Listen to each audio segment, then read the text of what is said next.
Hi, I'm Beatriz Pereira and this is a video for my master thesis.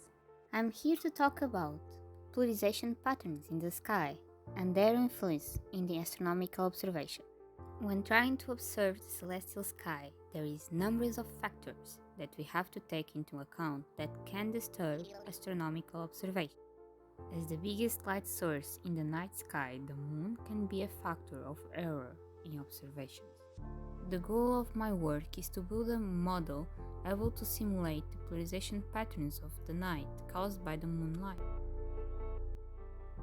An electromagnetic wave, such as light, consists of a combination of oscillating electric and magnetic fields perpendicular to each other. Polarization is defined by the oscillation of the orientation of the electric field. The polarization can be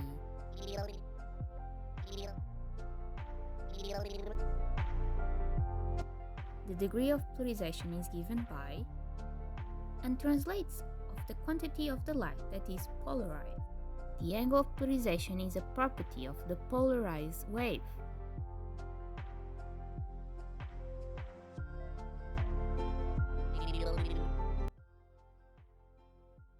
At night, the intensity of the moonlight varies with several factors.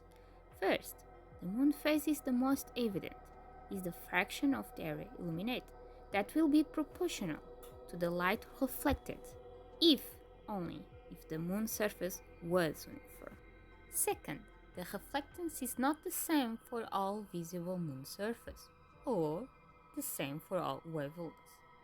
The intensity changes depending if the moon is waxing or waxing.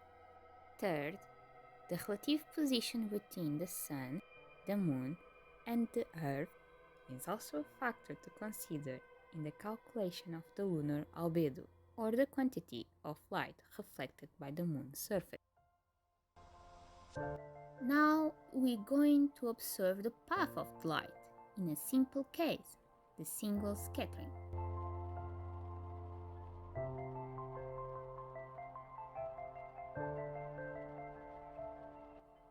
Entering the atmosphere, the light travels some distance until it encounters some atmospheric particle. The beam deviates from its original path, so during observation to the target point T, the particle and the wavelength of the light can interfere with the type of scattering in the point S.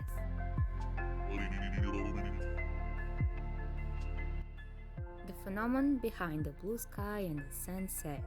Considering the atmospheric composition and the solar spectrum, the Rayleigh scattering is more probable to happen.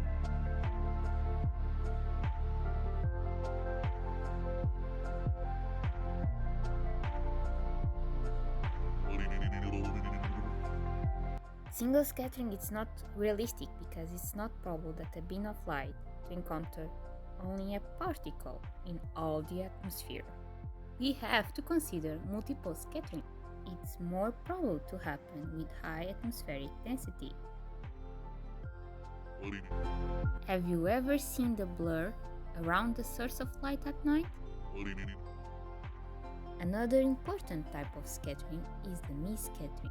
This is mostly for aerosol particles and dust. Thank you for watching.